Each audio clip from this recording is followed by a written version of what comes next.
روز جمعه چیده میبینیم همیشه ما سوال بتیم چیده ما میبینیم نماز جمعه مسجد ما نماز جمعه میبینیم بسیار این دست به گریبان قسم بخدا در کوچه بسیار این جنجال میکنه گوش نمیکنه به نهایت اخلاقای به تربیت های پس دارن بسیار اینا 5 وقت نماز نمیخونن باور کنه همین روز جمعه جمعه خانی میبیاین اینا همینجا بسیارش خوراکخوری چایخوری چخچخکنی میبیاین امر معروف و موعظه و خطبه میرون اینا حالی هم چای خورده استیان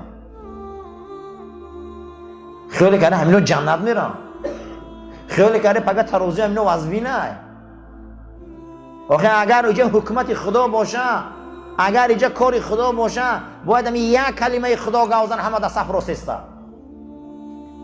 همه را یک کلمه باید جمع کنه لا اله الا الله محمد رسول الله همه میگن لیکن نمیشوه اخلاق بدای رفتار بدای تربیت بدای مادر بدای پدر بدای اولاد بدای ایرث بدای نمیشوه باور کنه نمیشوه 50 کس نه 100 نفری دیگه هم باشه اداره کردن قینده نمیشوه سری هر یک آدم ده اگر یک آدم رو با نمیشوه برادرها با این شوخی نیست اخلاق این فردا ترازو رو وزبین میکنه این فردا ما را جنتی میکنه این کار هیچ کس در این دنیا از کسی قرضدار نیست که بیای ما را راست کنه و خدمت کنه اینجا به خاطر الله و دین خدا میبینیم دیگه حکمت خدا را باید حرمت کنیم آخی ملکه ساسانی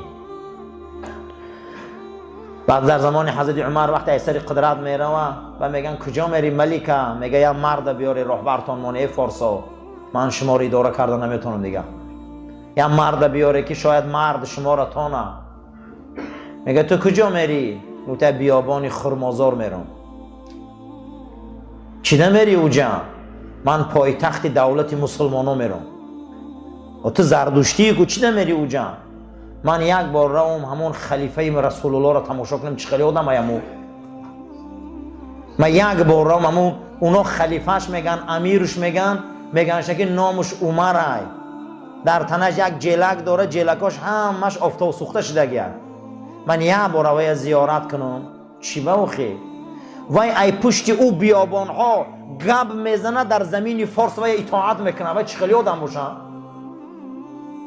وای اوجا نامه می نویسه اینو همشون قطار میستن با فرمانی او را میخونن وای او ملک گب میزنه در زمین تیسفونی ایران لشکر اسلام راست میسته فرمانی وای گوش میکنه من روم همون خلیفه را زیارت کنم چی با وای دیگرشون گوش میکنن من همین خم میگم شما گوش نمیکنی من یک بارم امو را بینم که ای پشت این بیابان و کوه ها او فرمان می نویسن تمام قمانداناش راست میستن که خلیفه امر کرده خلیفه امر کرده در همینجا بفرش دیدم ای تلفوناتون کشه ای مردم تلفون تکش ای مردم تلفوناتون کشه مونده شدیم بعد اگر بنده خدایی اهل کلمه لا اله الا الله تاکنون باید حکمت خدا را جاری کنی حکمت خدا باید هیچ کس غم نتیه بنده خدا باید هیچ کس غم نتیه بنده خدا را باید اداره کنیش آسان باشه باید هیچ کس نگوان صفتگی راست است بنده خدا باید گوش کنه این خودش باور کنه اخلاقمون ضعیفه روز قیامت اخلاقا را در ترازو میموندیم ما به این بد اخلاقی کجا رویم امروز چقدر از این آدمای بد اخلاق ما بسیاری مردمی ما در بسیاری جا گپ زدن نمیتونن یک دوره بود ما در اینجا نبودیم مردم وصف میکنه که همین منطقه را مردمش زاره میکردن که شما به خانه ما در خوره شما هیچی نداره جا نداره به همجا دم گیره راحت کنه از اخلاق دزدی و از اخلاق غارتگری همین مردم دیگه ما باور ندارن همینا چیزی نما خونه میادن چیزی نمو حتی من شاهد وقت کودک بودیم شاهد یک واقعه بودیم یک جنگ کلان در محله ها شد بعد میفهمیم همینو یک آدم همینو را برده بوده در خانه همون حتی همون بولیشتا را دزدیده آوردن هیچ در خانه همون نموندن نه تلویزور مونده نه بولیش همش گرفتن پاییزا قدی وطن بردن این کارو 20 سال پیش چقدر ما اخلاقای پس نشان دادیم، چقدر ما اخلاقای بد نشان دادیم. باور کنید بین ما و آدمی بد اخلاق به معنی بسیار روی این بد اخلاقان در تمام سرای آدم پس میشوند. اینا بخبرن که روز قیامت اخلاق اینا را وزن میکنن، تربیه اینا را وزن میکنن. این بخبرن، این بخبرن که فردا این عمل ما را جهنم میبره. این بخبریم که فردا این تربیه و اخلاق اسلامی ترازوی خدا را وزبین میکنه. از این بخبریم. رسول ما به اخلاق بود، صحابه ما به اخلاق بود. این کلاسیک ها و ادبیاتی که ما داریم دنیا نداره، اینا به اخلاق بودن. همین ادبیات خودش چیه معنیش؟ همین ادبیات معنیش ادب یوخی. اگر ادبیات اینا همین زمانی 100 سال پیش شون سر شوه که همین بیچاره شاعرشون با در دویل پرونده کشتیان. شاعرای ما هم اصل رسول اکرم نه، میدونه که تمدنی ما چه بزرگن. اینا ما دا آچردستی نشان میتیان، اینا ما دا صبر نشان میتیان، اینا ما دا کلتور نشان میتیان. 100 ساله یا 150 ساله تمدن ادبیات دارن. ما برابر دی رسول اکرمیم. این شوخی نیست. امام ابو حنیفه این مرد افغان ریشش تاجیک و فارس در زمان حضرت عثمان میره و عراق بینه. در زمان حضرت عثمان تمدن ما رو بین از کجا بیدار میشه و فلسفه حیاتی ما. این 100 ساله ها اگر یک بار نگاه کنی همین لرمنتوف شانه و ارکادی گایدر شانه پوچکین شانه 150 سال پیشه اینو ما دو آچرت بیستی نشان میتیم. ایزانو میکشیم با این بد اخلاقیمون، ایزانو میکشیم. روز جمعه مردم بفره میشه در همه جا. همین 50 آدم همین خادم اداره کردن نمیتونه. شما نمیدونید بیرون جنگ بین برای آنکه حکمت خدا را یا آدم اداره میکنه. معلومه که ما اینجا آدم خدا نیستیم که این قدر ما خدمتگار زیاد داریم. حضرت سلیمان حکمتش یا هدهد اداره میکرد. حضرت سلیمان حکمتش یا ملا هوتوتک میگم اداره میکرد. تمام دنیا را خبرش میآورد. حکمت خدا را باید که جنایت نکنه. روز قیامت جناب پیغمبر حدیثی بطاقه را روایت کردند که کلمه لا اله الا الله محمد رسول الله ترازوی خدا را وزبین میکنه. اگر این دنیا را با تمام بزرگیش در او ترازو مانن نمیغنجه، او ترازوی دنیا را میغنجه، نه ترازوی کلانه. اما لا اله الا الله محمد رسول الله مخلصانه باشه همون ترازو را پر میکنه. ما اهل توحیدیم، ما میوه توحیدیم، ما هممون از این کلمه آب خوردیم، از این کلمه با دنیا آمدیم. اصلی دنیا همین کلمه ای. پیغمبر هیچ ای مشرکا نخواست. پیغمبر یگان چیز از مشرکا طلب نکرد. همین که گفت که لا اله الا الله محمد رسول الله گوه خلاص، من شما دا کار ندارم دیگه. این نمی خچه خواست. همین خچه خواهش کرد. اونها پیغمبر بازارا را براش محکم کردن، تجارتا را محکم کردن، پیغمبر کعبه را براش محکم کردن. نماندن که در مکه زندگی کنه. حتی 6 سال یا 8 سال رفته در بادیه زندگی کرد. بحث چی بود؟ گو لا اله الا الله گوی. روز قیامت این لا اله الا الله ترازو را وزبین میکرده. روز قیامت این لا اله الا الله الله را خشنود میکرده. روز قیامت این لا اله الا الله ما را جنت میبرده. کسی که آخری کلمش از این دنیا لا اله الا الله محمد رسول الله گوه و انسان هم جنت میدره. روز قیامت ترازو رو وزبین میکرده. دوم حسن الخلق.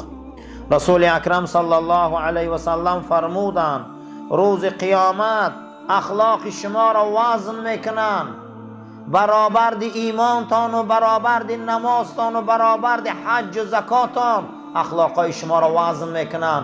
اخلاق شما ترازو را وزبین میکنن. تربیه شما ترازو را وزبین میکنن.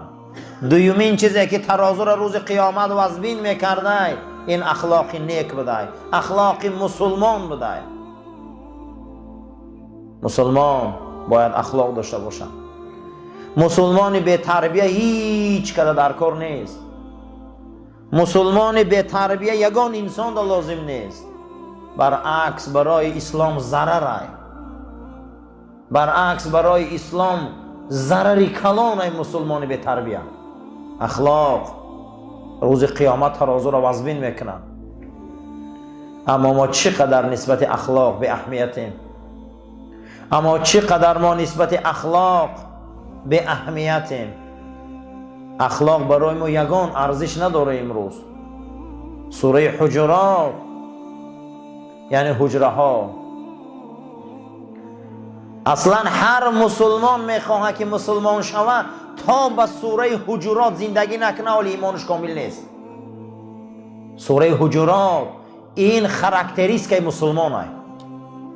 هر کسی به سوره حجرات زندگی نکنه و یا از اخلاق اسلامی بو نبرده.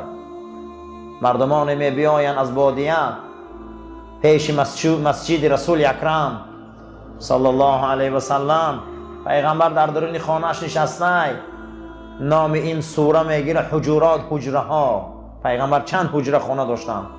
ای بیرون داد میزنن که ای محمد، ای محمد، برو این بر، برو این بر، ای محمد صلی الله علیه و سلم.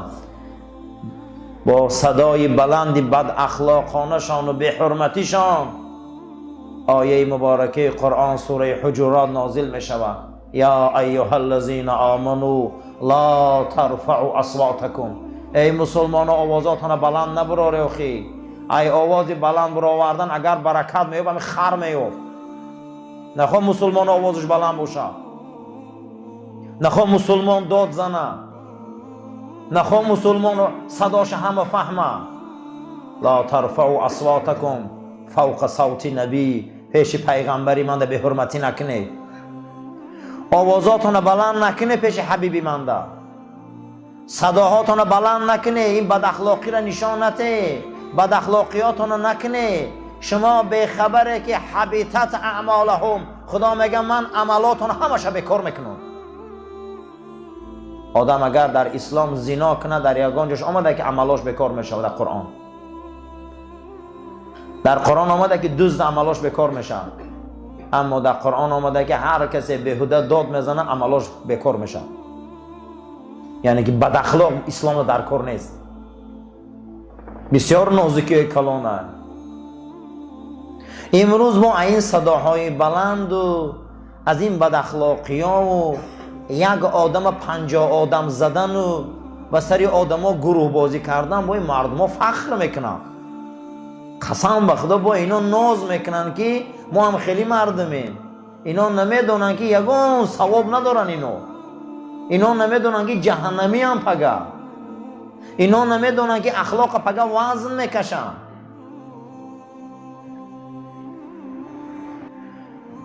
عزت دین کلمه لا اله الا الله های.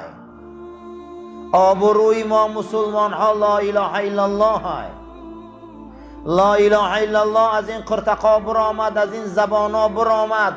هزارها هزار خطره را جمع کرد، دریا کرد. از این دریا بحر شد، از این بحر اقیانوسا به میان آمد. امروز نامش اسلام است. این همش برکه کلمه توحید لا اله الا الله محمد رسول الله. گرچه رفت از دست ما تیغ و نگین، گرچه رفت از دست ما تیغ و نگین، ما گدایان را به چشمی کم مبین.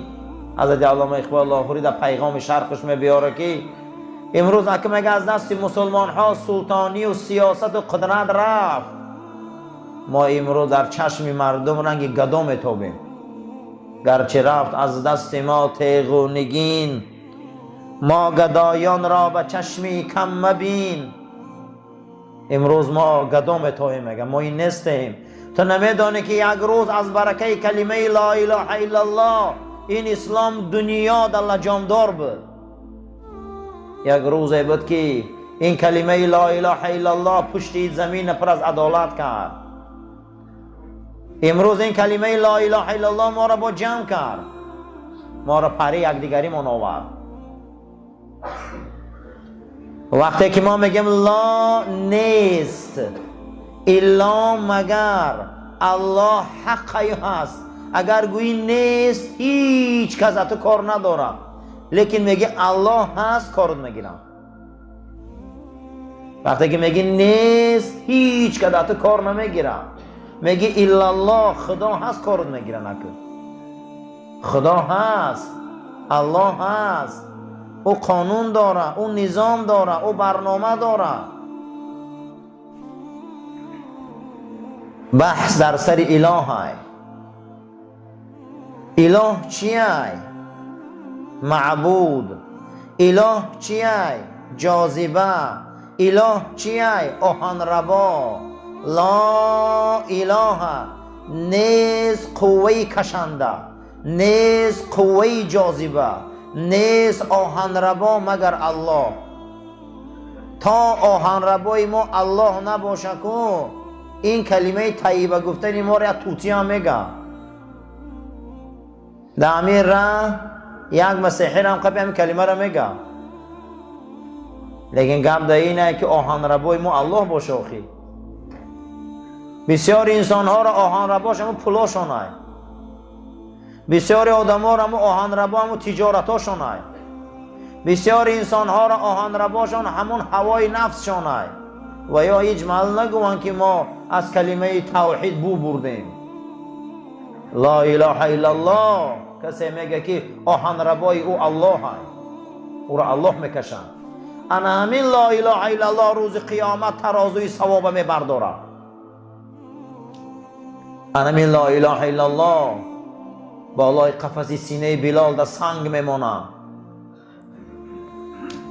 بدناش میبرن، در گرمی ها میقپن، عذابش میتین، شکنجش میتین، چه روزای بین سرش میبیارن، لیکن لا اله الا الله نمیگردن. خشم بلال، صبر بلال میگه مشرکان را میگه میانشون شکست. صبر بلال مشرکان را خشمگین کرد. صبر بلال امید مشرکان را شکست که با این قدر نیروشان یک اهل کلمه لا اله الا الله گو را در رمقیقشان در آوردن نتونستند. یوم القیامتی، روز قیامت، روز راستاخیز، یکی از رکنهای ایمان کسی به قیامت باور نداشته باشد او مسلمان نیست. روز قیامت روزی هست که تمام عملها آن روز وزن کرده می شود. روز قیامت روزی هست که بسیاری حقیقتها آشکار می شود. روز قیامت روزی هست که عملهای ما رسم بسته می شود. روز قیامت روزی هست که پدر از فرزند، فرزند از پدر، همه اینها از مادر، از برادر، از رفیق میگریزن و پنهان میشوند. روز قیامت روزی هست که تقطعت بهم الاسباب، سببها قیچی میشود. روز قیامت روزی هست که حلق عنی سلطانیه، دیگه سلطانی و پادشاهی و راهبر و راهبریتی از بین میروند.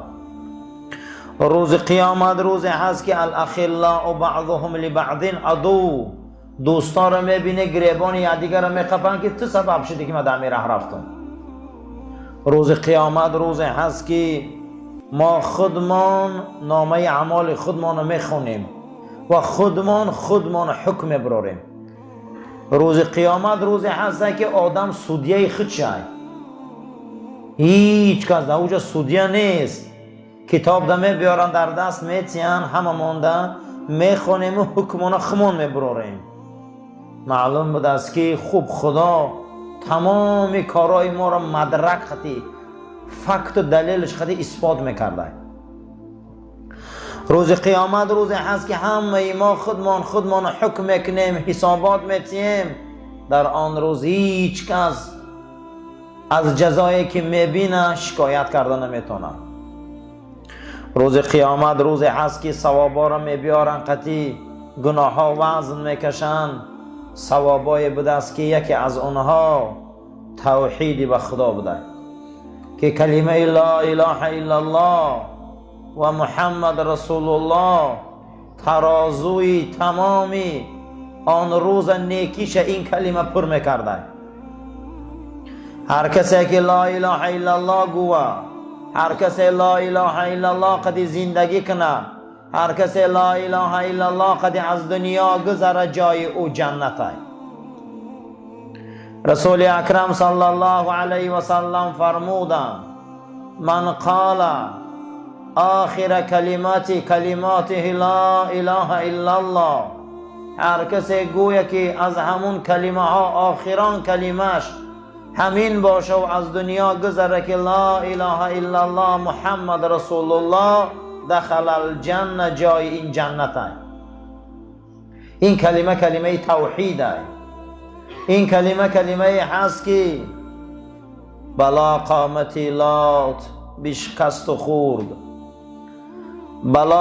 بلا قامتی لات بشکست و خورد، به اعزاز دین آب عزا ببرد، نه از لات و عزا برآورد گرد که تورات و انجیل منسوخ کرد. کلمه لا اله الا الله قطی تمامی بتای عرب بزانو زدن. کلمه لا اله الا الله قطی نه لات ماند، نه عزا، نه اوبل ماند، نه منات، تمامی او بتها در پیش لا اله الا الله بزانو زدن.